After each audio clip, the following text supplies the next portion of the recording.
यह कहानी एक लेडी टीचर के बारे में है जो अपने ही स्टूडेंट से प्यार करने लगती है और उसे पाने के लिए किसी भी हद तक जाने को तैयार रहती है। लेकिन उस लड़के को यह टीचर बिल्कुल पसंद नहीं होती क्योंकि उसकी पहले से ही एक गर्लफ्रेंड होती है। अब यह टीचर उस लड़के को अपने काबू में करने के लिए कौन कौन से तरीके अपनाती है, यही इस कहानी में दिखाया गया है। तो कहानी की शुरुआत एक प्यारी सी स्टूडेंट जेमी से होती है जो अपनी क्लास टीचर को एक गिफ्ट देती है क्योंकि आज कॉलेज में उनका आखिरी दिन होता है। जेमी टीचर से पूछती है कि आपके जाने के बाद अब यहाँ कौन पढ़ाएगा। इस पर टीचर बताती है कि अब टीचर मॉली आएंगी जो बहुत समझदार हैं और पढ़ाने में भी बहुत अच्छी हैं। इसी बातचीत के दौरान मॉली भी वहाँ पहुँच जाती है और प्रिंसिपल उन्हें पूरा कॉलेज दिखाने लगते हैं। इसी बीच मॉली की नजर एक लड़के डैनी पर पड़ती है और वह उसे देखते ही उसकी तरफ खींचने लगती है। मॉली को डैनी पसंद आ जाता है लेकिन उसे यह नहीं पता होता कि डैनी जेमी का बॉयफ्रेंड है और दोनों एक ही क्लास में पढ़ते हैं। इसके बाद हमें डैनी और जेमी साथ में दिखते हैं जहाँ वे अपने आने वाले रिलेशनशिप एनिवर्सरी को लेकर बहुत खुश होते हैं क्योंकि इस दिन वे अपने रिश्ते को एक नया कदम देने वाले होते हैं। इसके बाद कहानी में जेमी के घर की झलक मिलती है। जेमी के पापा दिन भर घर पर रहते हैं और बस मोबाइल पर गेम खेलते रहते हैं जबकि उसकी माँ डबल शिफ्ट करती है और पूरे घर का खर्च उठाती है। इसी बात को लेकर जेमी के माता पिता में अक्सर झगड़ा होता रहता है। जेमी को यह सब बिल्कुल अच्छा नहीं लगता लेकिन वह अपने पापा से कुछ कह भी नहीं पाती। अगले दिन क्लास में मॉली खुद के बारे में सबको बताते हुए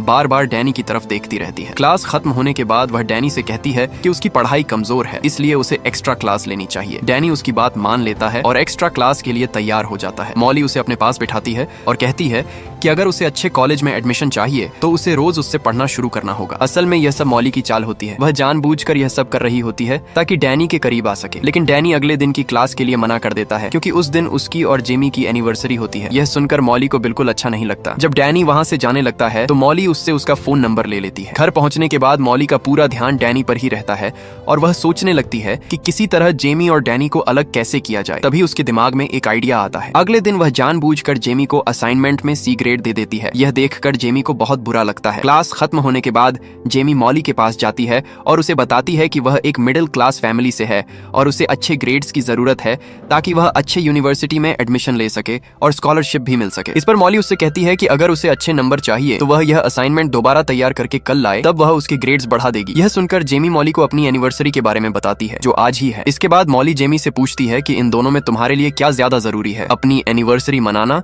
या अच्छे ग्रेड्स लेना। इस सवाल पर जेमी कोई जवाब नहीं दे पाती और वहां से चली जाती है। फिर वह डैनी से मिलती है और उसे सारी बात बता देती है। साथ ही वह आज की रात के लिए उससे माफी भी मांगती है क्योंकि अच्छे नंबर पाने के लिए उसे आज ही असाइनमेंट पूरा करना जरूरी होता है। लेकिन डैनी आज जेमी के करीब आना चाहता था। यह सुनकर उसे बहुत गुस्सा आ जाता है और वह वहां से चला जाता है। थोड़ी देर बाद मॉली डैनी के पास आती है और उसे डिनर पर चलने के लिए कहती है। डैनी मान जाता है और दोनों एक रेस्टोरेंट पहुंचते हैं। वहां मॉली डैनी से उसकी लव लाइफ के बारे में पूछती है। पहले तो डैनी थोड़ा हिचकिचाता है, फिर वह बता देता है कि जेमी के साथ अभी कुछ भी नहीं हुआ है क्योंकि जेमी इन सब बातों के लिए अभी तैयार नहीं है। यह सुनकर मॉली समझ जाती है कि डैनी क्या चाहता है। वह उसके करीब आने की कोशिश करती है लेकिन डैनी उस पर ज्यादा ध्यान नहीं देता और घर चला जाता है। अगले दिन जेमी डैनी से मिलती है और उससे पूछती है कि वह कल रात कहाँ था। इस पर डैनी उससे झूठ बोल देता है और कहता है कि वह अपने दोस्तों के साथ था। यह सुनकर जेमी को बहुत बुरा लगता है क्योंकि डैनी के दोस्तों ने पहले ही उसे बता दिया था कि वह उनके साथ नहीं था। इसके बाद हम दोनों को एक पार्टी में देखते हैं। पार्टी में जेमी की खूबसूरती देखकर डैनी खुद पर काबू नहीं रख पाता और उसे एक कमरे में ले जाता है। वहाँ वह उसके करीब आने की कोशिश करता है लेकिन जेमी उसे बीच में ही रोक देती है। इससे डैनी का पूरा मूड खराब हो जाता है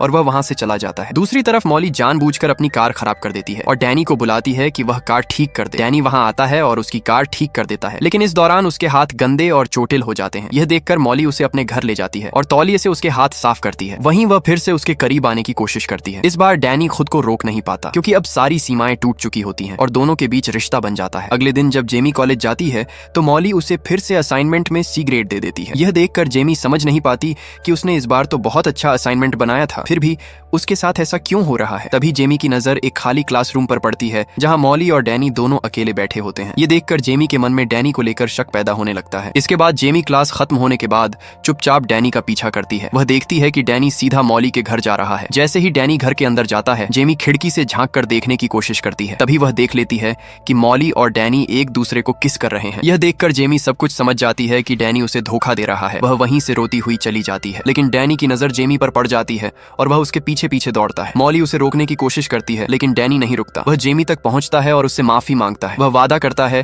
कि आगे से वह कभी ऐसा कुछ नहीं करेगा। यह सुनकर जेमी भी उसे माफ कर देती है। उसी रात डैनी के पास मॉली का मैसेज आता है लेकिन वह उसका कोई जवाब नहीं देता। अगले दिन कॉलेज में डैनी पूरी तरह से मॉली को नजरअंदाज करता है। जब मॉली देखती है कि डैनी उसे इग्नोर कर रहा है तो वह बहुत परेशान हो जाती है और उसे समझ आ जाता है कि जेमी को जरूर उन दोनों के बारे में पता चल गया है। इसलिए वह जेमी को खुश करने के लिए आज उसे असाइनमेंट में A ग्रेड दे देती है। इस पर जेमी मॉली से साफ कह देती है कि यह मत समझो कि ये ग्रेड देने से मैं तुम्हें माफ कर दूंगी। ये कहकर वह अपना असाइनमेंट कूड़ेदान में फेंक देती है और वहां से चली जाती है। इसी बीच डैनी जेमी के पास आता है और उसे बताता है कि मॉली उसे बहुत परेशान कर रही है। डैनी कहता है कि वह आज रात मॉली से मिलने जाएगा और उसके साथ अपना रिश्ता पूरी तरह खत्म कर देगा। इसके बाद वह मॉली को मैसेज करता है और उसे एक जगह बुलाता है। मॉली यह सोचकर बहुत खुश हो जाती है कि शायद डैनी अब भी उससे प्यार करता है। वह जल्दी जल्दी तैयार होती है और उस जगह पहुंच जाती है, लेकिन वहां पहुंचकर उसकी सारी खुशी पल भर में गम में बदल जाती है जब डैनी उसे बताता है कि वह सिर्फ जेमी से प्यार करता है और अब मॉली के साथ कोई रिश्ता नहीं रखना चाहता। यह सुनकर मॉली बहुत टूट जाती है और डैनी को मनाने की कोशिश करती है, लेकिन डैनी उसकी एक भी बात नहीं सुनता और वहां से जाने लगता है। यह देखकर मॉली को बहुत गुस्सा आ जाता है। गुस्से में आकर वह अपनी कार स्टार्ट करती है और डैनी पर कार चढ़ा देती है। इस हादसे में डैनी की वहीं मौत हो जाती है। इस बीच मॉली डैनी के खून को एक कपड़े में लगाती है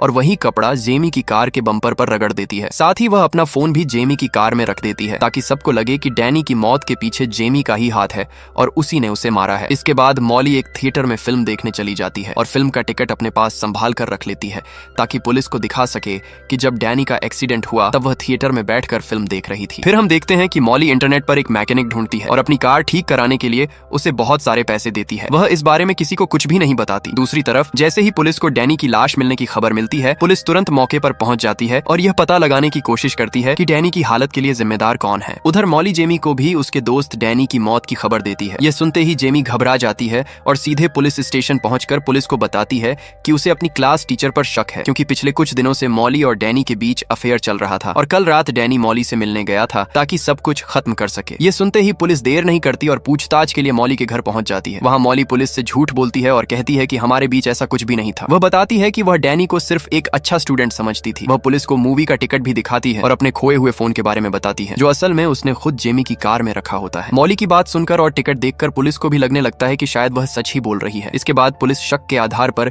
जेमी के घर पहुंचती है और उसकी कार की तलाशी लेती है। तलाशी के दौरान उन्हें कार के बम्पर पर डैनी का खून मिलता है। साथ ही जेमी की कार से मॉली का फोन भी बरामद होता है जिसमें डैनी को मिलने का मैसेज मौजूद होता है। इन सब सबूतों को देखकर पुलिस जेमी को गिरफ्तार कर लेती है। बाद में जेमी के माता पिता उसे जमानत पर बाहर निकलवाते हैं। जेमी अपनी माँ से कहती है कि उसे पूरा यकीन है कि डैनी को किसी और ने नहीं बल्कि मॉली ने ही मारा है। इसके बाद जेमी की माँ मॉली के खिलाफ सबूत इकट्ठा करने की कोशिश शुरू कर देती है ताकि जेमी पर लगा डैनी के मर्डर का इल्जाम हटाया जा सके। इसके लिए वह सबसे पहले कॉलेज जाती है और चुपके से मॉली के बैग से उसकी कार की चाबी निकाल लेती है। फिर वह मॉली की कार चेक करती है और तभी उसे उस मैकेनिक के बारे में पता चलता है। जेमी की माँ उस मैकेनिक के पास जाती है और उससे मॉली के बारे में पूछती है, लेकिन मैकेनिक उससे झूठ बोल देता है और कहता है कि न तो उसके पास इस नाम की कोई महिला आई थी और न ही उसने किसी कार की मरम्मत की थी। ये सब सुनकर जेमी की माँ बहुत परेशान हो जाती है। वह उदास होकर वहाँ से जाने लगती है। तभी मैकेनिक की एक महिला कर्मचारी उससे मिलती है और उसे पूरी सच्चाई बता देती है। वह बताती है कि कैसे मॉली ने बहुत सारे पैसे देकर अपनी कार ठीक करवाई थी। जब जेमी की माँ उससे कहती है कि वह ये सारी बात पुलिस को बता दे तो वह मना कर देती है। वह कहती है कि अगर उसने सच बोल दिया तो मैकेनिक उसे नौकरी से निकाल देगा और यह नौकरी उसके लिए बहुत जरूरी है। इसके बाद जेमी की माँ घर लौट आती है